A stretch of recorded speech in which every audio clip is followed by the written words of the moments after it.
Mic 1, mic 2, mic 3 எல்லாரும் வாங்கடா.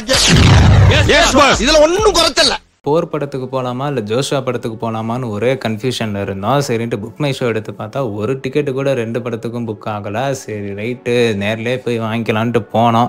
நாங்கள் போன டைமிங்க்கு இந்த படம் தான் கரெக்டாக இருந்துச்சு. சரின்ட்டு போகிறோக்கு டிக்கெட்டை வாங்கிட்டு உள்ளே போயிட்டோம். தேட்டருக்குள்ளே போனதும் ஆச்சரியமாக இருந்துச்சு. ஏன்னு கேட்டிங்கன்னா ஒரு 150 பேர் கெப்பாசிட்டி உள்ள தேட்டரில் அரௌண்ட் 50 to 60 பீப்புள் இருந்தோம். படத்தோட ரிவ்யூ பார்க்கறதுக்கு முன்னாடி இந்த வீடியோக்கு லைக் பண்ணிவிட்டு நம்ம சேனலை சப்ஸ்கிரைப் பண்ணிக்கோங்க. படம் ஆரம்பிச்சு ஒரு அரை மணி நேரத்துக்கு பல்ல கடிச்சிட்டு உட்காந்துட்டு இருந்தோம். ஏன்னா நம்ம எல்லா படத்துலையும் எதிர்பார்த்துட முடியாது, ஸ்டார்டிங்லேருந்தே கதை ஸ்டார்ட் ஆயிருன்ட்டு. அது வந்து அப்படியே கொஞ்சம் ஸ்லோவாக ஒவ்வொரு கேரக்டருக்கும் உள்ள ஒரு ஸ்டோரி மாதிரி அங்கங்கே அப்படியே காமிச்சிக்கிட்டு அப்படியே போயிட்டு இருந்தாங்க. 1/2 மணி நேரத்துக்கு அப்புறம் பார்த்தீங்கன்னா அவ்வளோதான், நம்ம ஆளுங்க பொறுமை இறந்துட்டாங்க.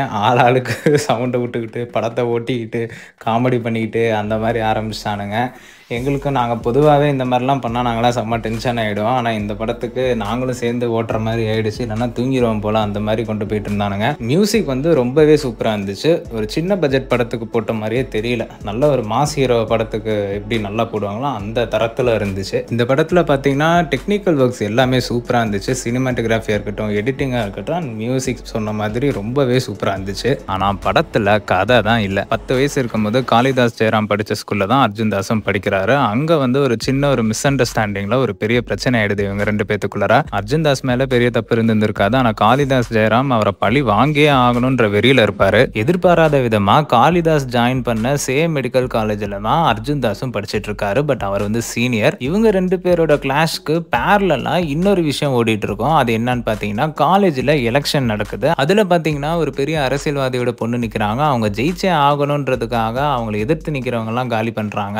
இந்த 2 கிளாஷுமே ரிலேட் ஆகி கிளைமேக்ஸ்ல முடிச்சிருப்பாங்க. கிளைமேக்ஸ் கிட்ட பாத்தீங்கன்னா அந்த படுத்து தூங்கிட்டு இருந்த கிராஃப் லைட்டா அப்படி எலிவேட் ஆச்சு.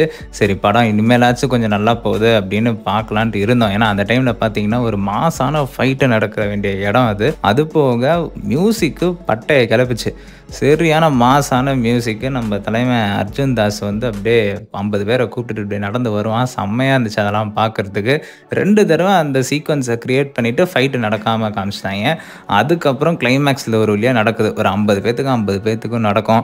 அதில் வந்து கன்றாவியாக வந்து ஒரு பிளர் எஃபெக்ட் எல்லாம் போட்டானுங்க. எதுக்கு போட்டாங்கன்னு தெரியல. அதை ஸ்க்ரீனில் பார்க்கும்போது நம்ம கண்ணு ஒரு வேளை தப்பாக காமிக்குதா, பிளர் ஆகிட்டு இருக்கா அப்படிங்கிற மாதிரி ஃபீல் ஆகிடுச்சு. ஏன்னா ஏதோ ஒரு 4-5 இடத்துல காமிக்கலாம். ஒரு 15 நிமிஷத்துக்கு பார்த்தீங்கன்னா ஒவ்வொரு 5 செகண்டுக்கும் பிளர் ஆகும், 1 செகண்ட் பிளர் ஆகும். அதுக்கு அது ஏன் அந்த மாதிரிலாம் வச்சாங்கன்னு எனக்கு ஒன்றும் புரியல. KGF 2ல் பார்த்தீங்கன்னா நம்ம யாஷ் இந்த மஸ்தாங் காரில் போயிட்டு இருப்பார், அதாவது சேஸ் பண்ணிட்டு இருப்பார். அப்போ பார்த்தீங்கன்னா அப்படியே டிம் பண்ணி அந்த சீன்ஸ் வந்து எடிட் பண்ணியிருப்பாங்க. அது ஏன் வந்து வச்சுருக்காங்க அப்படின்னு நமக்கு தெரியாது. அந்த மாதிரி புதுசாக ட்ரை பண்ணுறோன்னு ஏதோ பண்ணியிருக்காங்க போல். ஆனால் ஒரு விஷயம் பார்த்தீங்கன்னா ஒரு படம் எடுத்து முடிச்சதும் கண்டிப்பாக டேரக்டர்லேருந்து அதில் உள்ள ஆக்டர்ஸ் வந்து எல்லோரும் ஒரு தடவையாச்சும் பார்ப்பாங்க. அவங்களுக்கே கண்டிப்பாக தெரிஞ்சிருந்திருக்கும். இந்த சாப்டர் 1, சாப்டர் 2, சாப்டர் 3ன்னு என்னமோ பெரிய நாவல் எடுத்த மாதிரி ஒவ்வொரு 15 நிமிஷத்துக்கும் போட்டுட்டு இருந்தாங்க. இந்த படத்தோட ஸ்டோரி அண்ட் ஸ்கிரீன் பிளேக்கு இந்த எக்ஸ்ட்ரா பில்டப் எல்லாம் ரொம்பவே ஓவர்.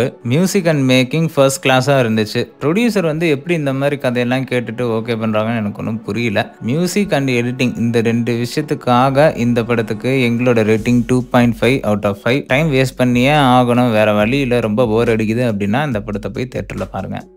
இந்த வீடியோ பிடிச்சிருந்தா லைக் பண்ணிட்டு மறக்காமல் உங்கள் ஃப்ரெண்ட்ஸ் அண்ட் ஃபேமிலிக்கு ஷேர் பண்ணிடுங்க. மறக்காமல் நம்ம சேனலில் சப்ஸ்கிரைப் பண்ணிடுங்க. அப்போ தான் இந்த மாதிரியான movie reviews and daily cinema updates உங்களால் பார்க்க முடியும்.